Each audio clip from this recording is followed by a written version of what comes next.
Slytherin's good too. Hi guys, my name's Cassandra and welcome to my video broadcast. So for today's video, I'm going to do something that I've been wanting to do for a while now. I'm going to get sorted into my Ilvermorny house. If you haven't heard, Ilvermorny is the new North American wizard school that J.K. Rowling has released information about. Along with the backstory that she provided, she also provided a new quiz on Pottermore, which sorts you into your Ilvermorny house. So as I redid the Pottermore cast to see which Hogwarts house I was going to be in a few videos back, I thought I'd do this one and see which Ilvermorny house I'm in now. Along with the Pottermore sorting quiz, she also provided this backstory, and I just found it so amazing. Like, obviously it was amazing because it was by J.K. Rowling, but like, I just really appreciated that she showed how a descendant from Slytherin could turn out good. Even though you're a part of this pureblood family that might not necessarily be good, you can turn out well. It worked for Sirius, and it can work for her too, and she went and founded this North American school, and then she used Slytherin's wand to create a tree that provided medicine for the school, and it just shows that Slytherins can be good too, and just because you're a descendant from Salazar does not mean that you're evil. And I just appreciated that so much, because sometimes a lot of people judge me when I say I'm in Slytherin because they're like, oh, that's evil house, but like, I'm not. It's not an evil house, it's just there tends to be a little bit more bad wizards, but not everyone's bad, and there's bad wizards from other houses. Anyways, that's a little side rant, but I just really appreciated that little bit of history and that little bit of like proof that Slytherin's good too. Before we get into the sorting, I thought I'd go over the 4 different houses that I can potentially be sorted into. So where Hogwarts houses tend to value traits, like Gryffindors are brave, Slytherins are ambitious, Ravenclaws are smart, Hufflepuffs are like kind and forgiving. So with the Ilvermorny houses, you have each house is representing a different part of an ideal wizard. First up, you have Thunderbirds. Thunderbirds represent the soul of a wizard, and they tend to accept more adventurous people into their house. Next up, you have the Horned Serpent, who represents the mind of a wizard, and they tend to favor more scholarly students. The third house is Pukwudgie, and they represent the heart of a wizard, and they tend to favor people who are interested in healing. And finally, you have Thwompus, who represents the body of a wizard and is more interested in warriors. Yeah, I'm not really sure which house I'll get sorted into, but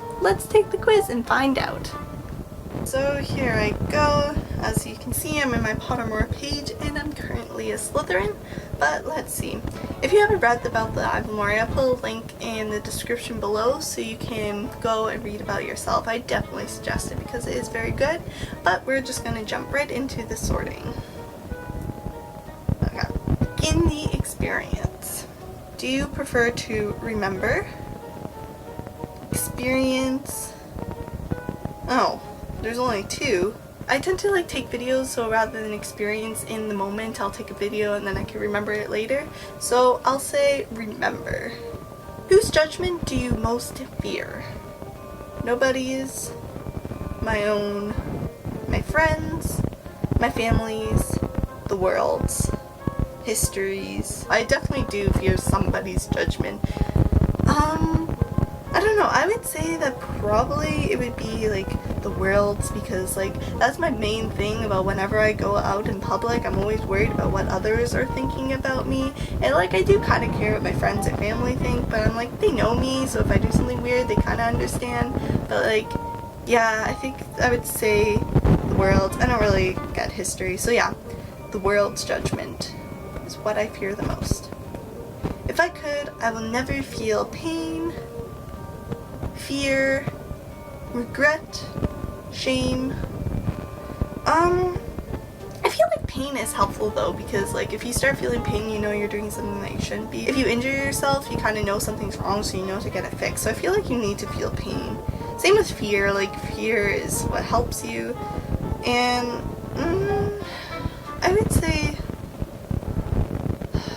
shame or regret. I feel you always have that saying like live life with no regrets. I definitely don't do that, so if I could actually like never feel regret, but then would that make you a heartless person? Like if you do something really rude, you should probably regret that. So you know what, I think maybe shame, because regret helps you. Like, it depends if it's stupid regret or if it's like well-deserved regret, but like if you do something dumb, you should regret it so that you learn from it. Where like shame, do you really learn anything from it? You just like feel bad. I think I'm gonna go shame. Where would you least like to find yourself? Imprisoned alone in a silent dungeon? That would be horrible. Locked in a crowded cage, standing remotely. Oh my gosh. Can you imagine locked in a crowded cage and you wouldn't be able to move? That would be like the worst situation. I feel like that's probably gonna be the one. In the clock in court, accused of a crime you did not commit. But if you didn't commit it, you're gonna become innocent, right? And on the deck of a ship, as the tidal wave comes over the horizon. I could swim. That would be okay. Trapped in the attic as the house burns below you.